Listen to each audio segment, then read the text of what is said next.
My favorite time of day. It's just before dinner. You know, when the family's all sitting around in the living room and wonderful things are cooking in the kitchen? That's for me. And boy, that's the time for a glass of sherry. Because Petri California sherry really makes waiting for dinner a pleasure. That Petri sherry is the perfect before-dinner wine. Just look at its beautiful amber color. And then taste that wonderful Petri sherry. What a flavor. Petri sherry has a rich, nutty flavor that's right from the heart of sun-ripened grapes. And if you like your sherry dry, you know, not sweet, you'll want to get Petri Pale Dry Sherry. Or better yet, taste them both. Don't buy one, buy two. Those letters P-E-T-R-I on the label are the personal assurance of the Petri family that Petri sherry is truly good wine.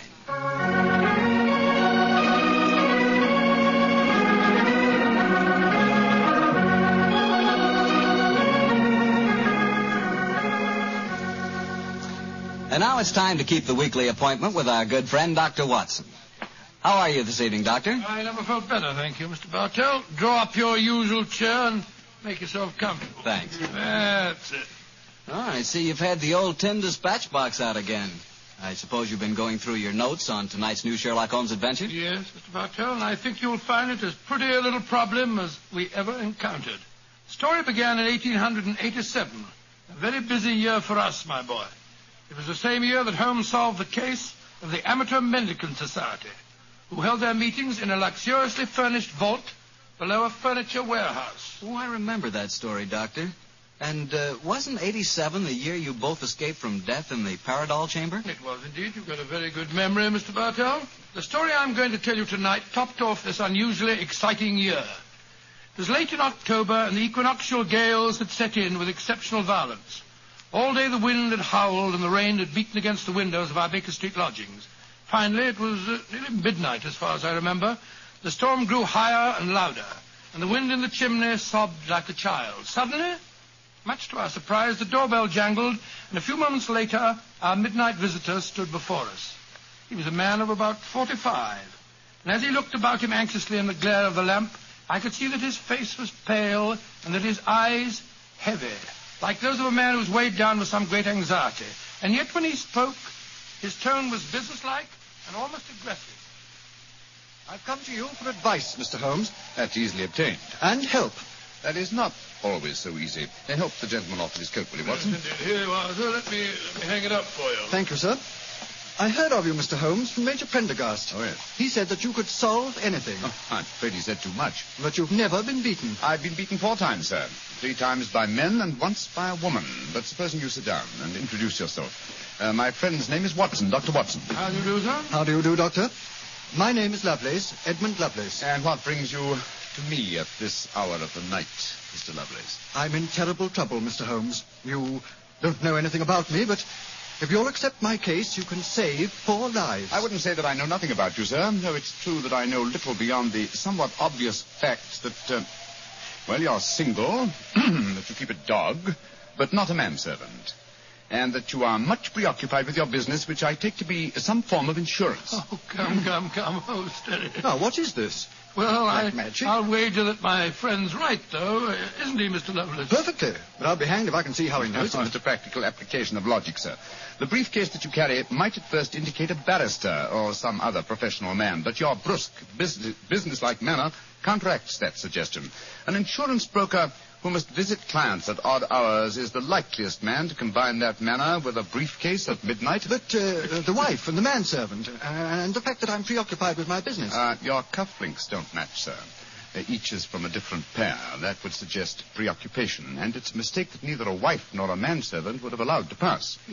Yes, but how about the dog? Oh, surely that's obvious, Watson. Well, I can't see it. I shall let you ponder on that matter while Mr. Lovelace tells us his problem. Mr. Holmes, are you as interested in preventing a murder as in solving one? Well, naturally I am, Mr. Lovelace. Even more so.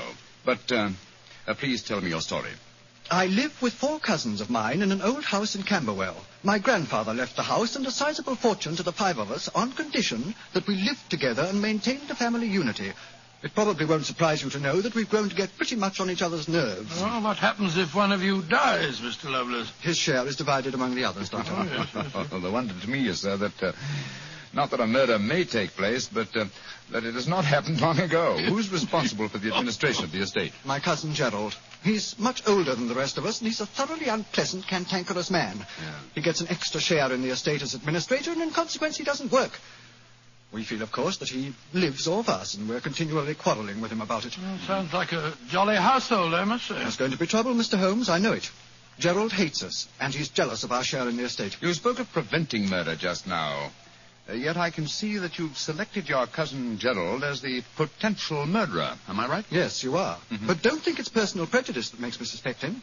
I have good reason for doing so. Oh, what reason? This evening, just before dinner, I helped Gerald off with his top coat and went to hang it up for him. As I did so, I heard a strange metallic clink in one of his pockets. I slipped my hand inside it and found a hypodermic syringe and a small phial of liquid. I opened the phial and smelled it. Gentlemen, it reeked of bitter almonds. Bitter cyanide, eh? Now, what did you do? I thought of destroying it, but I realized that would put him on his guard, so I replaced it in his pocket. Of course, I warned the others, and we decided that I'd come to you. I had to see a most important client tonight, or I'd have been here earlier. Yes, it seems odd that you didn't come directly to Mr. Holmes as soon as you'd made the discovery, Mr. Lovelace. After all, if a potential murderer is walking about with a pocket full of cyanide, I should have thought that itself was more important than business. Well, Yes, I suppose it might seem so to you, Doctor. Now, that's a most interesting stick you carry, sir. May I examine it? Of course. Here. Oh, thank you. Now I see how you deduced that Mr. Lovelace had a dog, Holmes. There are the marks of the dog's teeth on the stick. Yes, my dear Watson, but these marks under scrutiny give us even more specific information. He's a large dog. You've had him for some years, Mr. Lovelace, and he's now old and feeble. Well, you're perfectly right, but I'll be hanged if I can see how you can tell that from looking at a walking stick. This stick is covered with teeth marks, therefore it has been carried many times by the dog. Now, it's a heavy stick, so only a large dog could have carried it. And the teeth marks also indicate a large jaw. The older marks are deep sunk. Look here. The fresh ones, where the wood is not yet darkened, are shallow. Yes, it's obvious that the jaws are losing their strength. That's very clever of you, Mr. Holmes, but I don't see what it has to do with the case in hand. Well, neither do I, Holmes, I must confess. No, surely it tells us that your story, Mr. Lovelace, may bear a less terrifying implication than you think. On the other hand, its implication may be even more terrifying. Though it's late at night, I feel that any further delay in this matter would be extremely dangerous. I suggest that we get a cab and come to your house in Camberwell at once.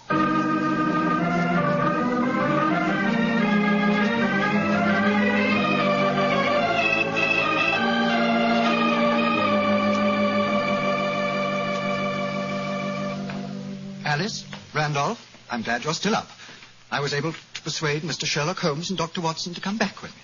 Gentlemen, this is my cousin, Alice Harley. How do you do? How do you do, Miss Harley? How do you do? And my cousin, Randolph Lovelace. How do you do? How do you do, sir? How do you do, Mr. I've Lovelace? told him about the whole business, Randolph, so we can all speak perfectly freely. Let's begin by sitting down, shall we? Randolph and I have just finished a little cold supper. We've been to the theater tonight.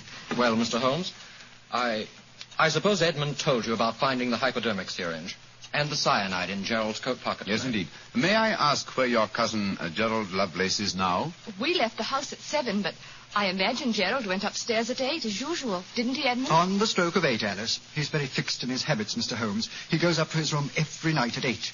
There he reads or works on his accounts and eventually goes to bed any time between 10 and 1. Well, he might still be up. I should like to speak to him a little later. In the meanwhile, may I ask you two young people, tell me quite honestly your feelings about your cousin Gerald? And you might as well be frank. I've kept nothing back. All right.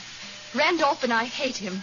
First of all, we're sure he's jealous of our shares in the estate, and then we... Alice and I want to get married, Mr. Holmes, and Gerald won't hear of it. But you're cousins, aren't you? Only second cousins, Dr. Watson. Gerald is dreadfully conventional. He's threatened us that if we do get married, he'll go to court and try to have our shares in the estate annulled. And from the way the will is worded, I wouldn't be surprised if he could do it. So you can see why we have no great love for him, and why we're afraid of him. Well, he sounds an extremely unpleasant person to me. You mentioned there were 5 cousins in the house. 3 of you were here. Mr. Gerald Lovelace is upstairs. Who and where is the 5th cousin? The 5th cousin is my brother, Gilly. He's something of a tragedy, I'm afraid. You see, Gilly's 20, but he never developed mentally beyond the age of 8. He had a bad fall in the hunting field when he was a kid. He's been like this ever since. Oh, I'm sorry to hear that, sir. But he's the dearest, most gentle boy you've ever met. And, incidentally, the one person in this house who doesn't hate Gerald. The poor fellow doesn't understand the conditions of the will, I suppose. No. But if he did, I don't think it'd make any difference. I swear that Gilly loves every living thing, especially Gladstone. Gladstone is the name of his dog. His dog? Yes.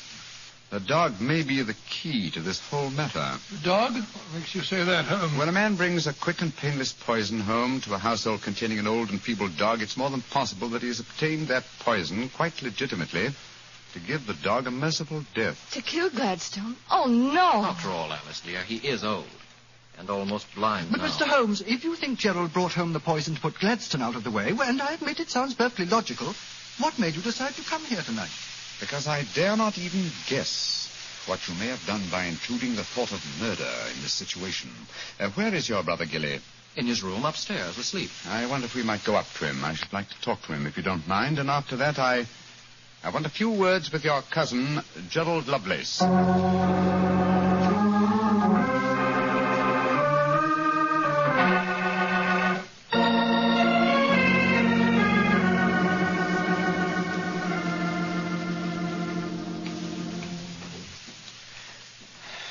He's asleep, Mr. Holmes. Yes, with a dog in his arm. I'm afraid we'll have to waken him. Gilly? Gilly? That's all right, Gladstone. We're not going to hurt him. Gilly? Who is it? Oh, hello, Alice. Who are these men? They've come to take Gladstone away. No, Gilly, we haven't. Oh, of course not, Gilly. We've just come to admire him. Your brother's been telling us what a fine dog he is. Oh, that's different. Isn't he beautiful? I just had such a wonderful dream about him. Such a wonderful dream. What was it, Gilly? Well, he was all young again. Just a puppy. He was chasing a rabbit across a cliff top. And I was running with him. Oh, Gladstone looked so beautiful. Didn't you, old boy? Of course you did. And you know, the rabbit went down a hole, and Gladstone went down after him. And I went down after Gladstone. And we all had tea with the rabbits. Oh, it was so funny. They all had little green hats on. Hats with feathers. I wanted Gladstone to try one on, but he wouldn't. So sleepy. Come on, Gladstone. Let's go back to the tea party. Okay. His world may be a great deal more pleasant than ours, Watson. That's what I'd like to think, Mr. Holmes. Now I'd like to have a few words with your cousin Gerald. His room's at the end of this corridor. I'm afraid Gilly wasn't much help to you, Mr. Holmes. On the contrary, young lady, he told me exactly what I wanted to know. Here we are. This is Gerald's room. There's no light under the door. He must have gone to sleep.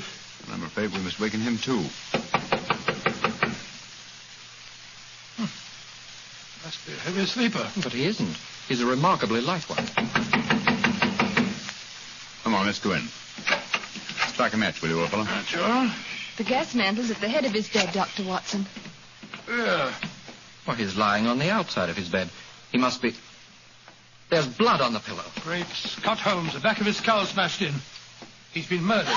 Oh, no. Horrible. Yes, Watson, but not by the blows on his head. Look here on the table by his bed. A hypodermic syringe and a broken file. Yes, a broken file.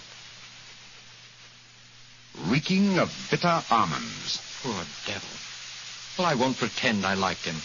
But what a ghastly way to die. All they that take the sword shall perish with the sword. So the scriptures say, Mr. Lovelace. The very suspicion of the killing has brought murder to pass. Well, it's too late to prevent it. Our job now is to find the killer and see that he's brought to justice.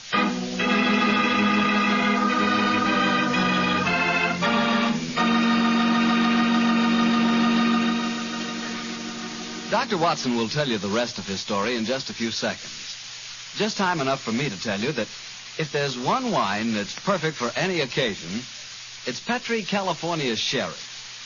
With a bottle of that rich, amber-colored Petri Sherry on hand, you can make that time before dinner a main event. And Petri Sherry is the perfect answer to the question of what to serve when company comes. Serve Petri sherry alone and let its full, wonderful flavor speak for itself, or serve Petri sherry with hors d'oeuvres or party sandwiches. And remember, you can serve Petri sherry proudly, because Petri is the proudest name in the history of American wine. Well, Dr. Watson, so you found Gerald Lovelace dead in one of the bedrooms of the house in Camberwell. What did you do? Send for the police? Not at once, Mr. Bartell. Sherlock Holmes persuaded the remainder of the household to give him the opportunity of examining the scene of the crime carefully before the police were sent for. And so, a few minutes before 1 o'clock that October night, Holmes and I stood alone in the room of death. Turn the gas a little higher, will you, old chap? John. You know, Holmes, I think you should have sent for the police right away. In a case like this, Watson, I prefer to be my own police. When I have spun the web, they may take the flies, but not before. What are the results of your medical examination, old chap? Well, it's exactly as you reconstructed it, Holmes. He was first beaten on the head with that poker lying on the floor. Then he had the full phial of cyanide injected into his left wrist. Can you estimate the time of death at all accurately? No, this room's confoundedly hot. He might have died any time from 1 to 5 hours ago. Yes. It's now 1 o'clock, and we know that he was alive at 8. Mr. Edmund Lovelace saw him leave for his room at that hour. Yes, if he was telling the truth. One thing we do know for a fact is that this man was murdered at the exact moment he was going to bed. He's wearing his nightgown and nightcap, but his bed has not been slept in. Well, isn't it possible that the murderer might have killed him shortly after 8 and then dressed him in his nightclothes to confuse us? No, my dear chap. You will notice that the hypodermic needle passed through the sleeve of his nightshirt. Here. Also, the nightcap is crushed and bloodstained from the blows of the poker. No, Gerald Lovelace had prepared for bed. Yes. Look at the glass of water on the night table and the prayer book and the watch. Yes. Signs of a prosperous and meticulous man. Mm-hmm. Very fine gold watch and in excellent condition. Aha.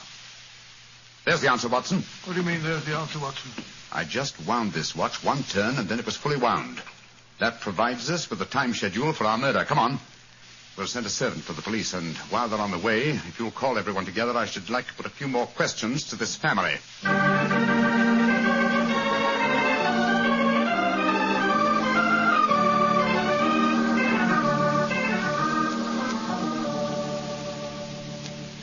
Before the police arrive, I should like to hear your statements again very carefully, if you don't mind.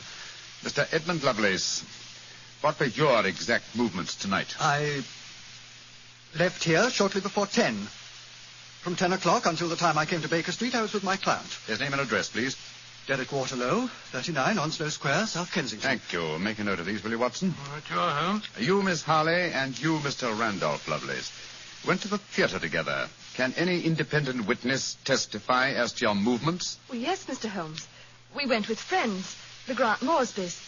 They live at the Clarendon Hotel off Charing Cross. What time did you leave this house? Well, it was about 7:45, wasn't it, Alice?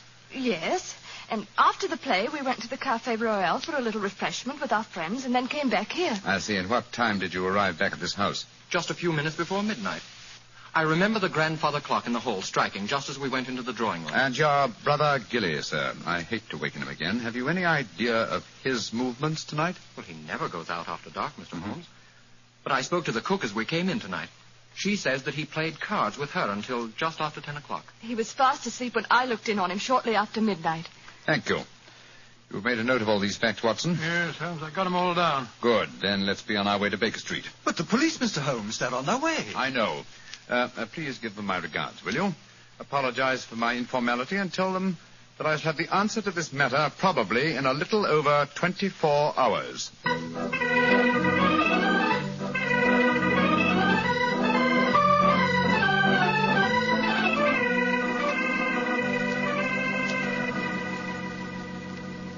Holmes, here it is well after midnight. You haven't done a thing on the Camberwell case. No, but you have, old chap. You've checked on all the time alibis and found them valid. I'm much obliged to you. Inspector Lestrade was here tonight, you know, and he made some pretty caustic remarks, I can tell you. Oh, didn't you inform him that I'll have the answer to the problem before many hours have passed? I did, but you know, Lestrade, he wanted action. You shall have it. Is the watch still running? Yes, there's another thing. What'll Lestrade say when he finds that you took the dead man's watch? I've no idea. Oh, why didn't you take it anywhere? You sound sleepy, old chap. Yes, I am confoundedly sleepy. Why don't you go to bed? What are you going to do? Continue my vigil with my pipe and the watch of a dead man.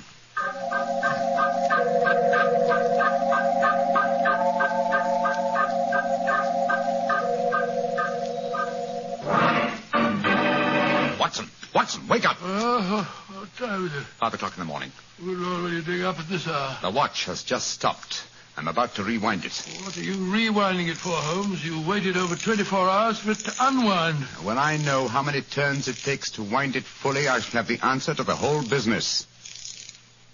10, 11... You're being confoundedly mysterious, as usual. 14 turns, and the watch is fully wound. Get your clothes on, old chap. Well, where are we going on this hour? To the house in Camberwell. Now I know who murdered Gerald Lovelace.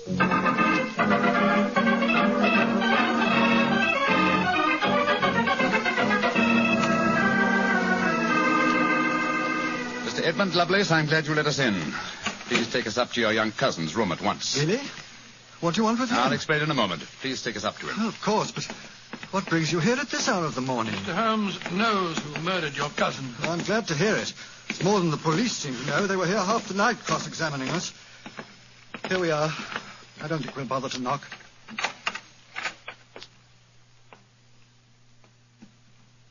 Gilly? Gilly? I'm awake. We heard you coming up the stairs, didn't we, Gladstone?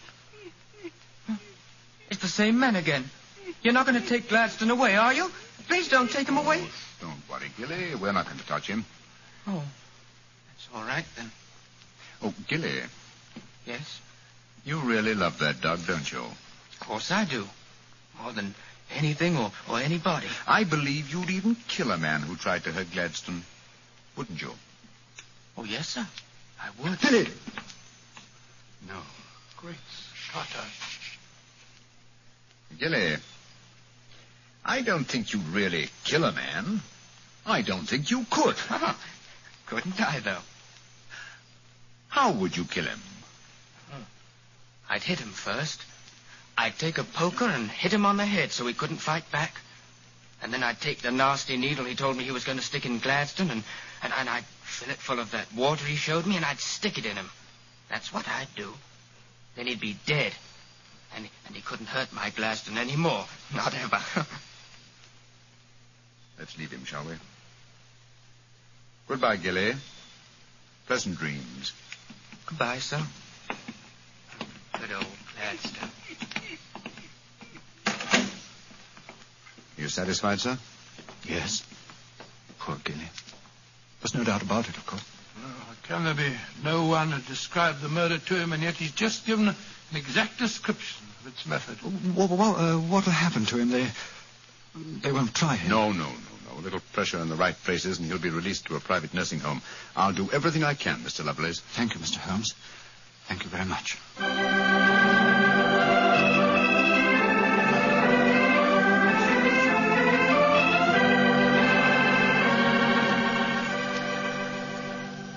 Well, Holmes, now that we're back in Baker Street and the whole pressing case is finished with, perhaps you'll tell me how you knew that Gilly had committed the murder. Well, consider the time schedules, old fellow. You checked the alibis of the other cousins and found them satisfactory. That meant that Alice Harley and Randolph Lovelace could have committed the crime only at midnight. Edmund only before 10. Gilly only around 11. You said that the time of death could have been at any of those hours. Yes, I did. So how did you pin it down to 11? The watch gave me the specific answer. When I picked it up, I unthinkingly wound it. Made one turn and was then fully wound. Now, when does a methodical, precise man like Gerald Lovelace wind his watch? Just as he's going to bed. Exactly, old fellow. So that it was obvious that he was killed precisely one watch stem turn before I wound his watch. Now I'm beginning to see daylight, Holmes. So you let the watch run down? That's what I did. It took 28 hours from 1 o'clock the night before last until 5 this morning. Now, how many turns did it take to rewind it? 14, wasn't it? That's right. Therefore, one turn of the watch stem equaled 2 hours, proving that Gerald Lovelace had been murdered 2 hours before 1 o'clock at 11 p.m. When Gilly was the only one who could have done it. You know, Holmes, I still find it hard to believe that boy was capable of such a ghastly crime. He seemed so gentle. Oh, he is. Except when his beloved dog's life was at stake, probably out of some mistaken notion of kindness. Gerald Lovelace warned the boy of his intentions regarding the dog. It's a sad business, Watson, a sad business. I hate to think of that boy spending the rest of his life in a mental home. I have one prayer for his future. What's that, Holmes? The dog Gladstone can't live very long. I pray that Gilly does not long outlive him.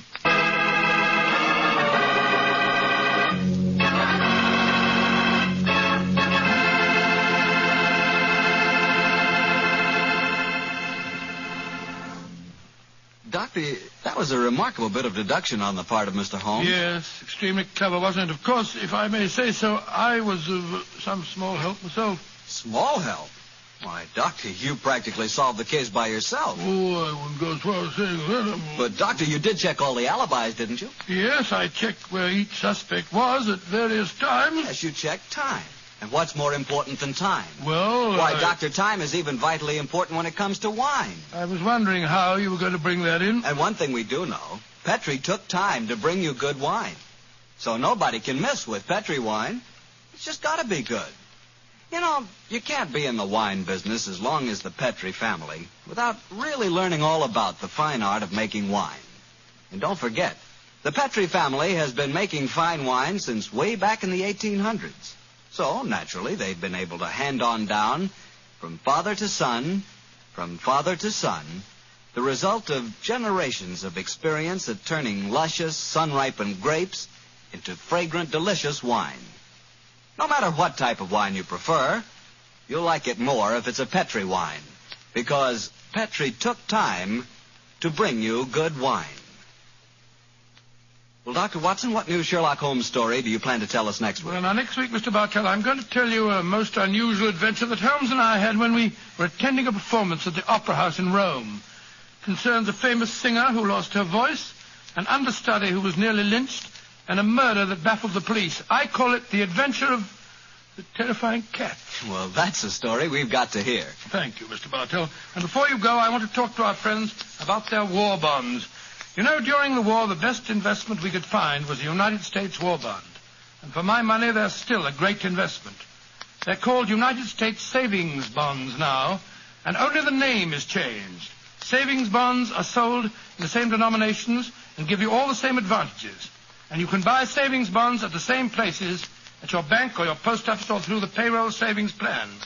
So invest all you can in United States savings bonds, because you cannot find a better or a safer investment.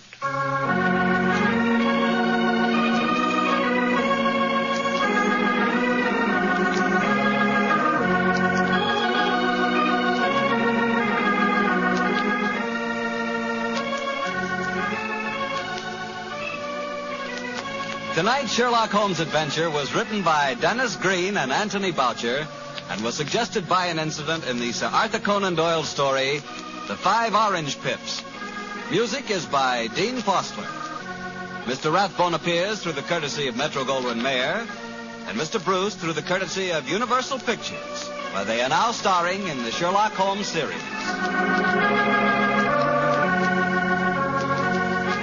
The Petri Wine Company of San Francisco, California, invites you to tune in again next week, same time, same station. Sherlock Holmes comes to you from our Hollywood studios.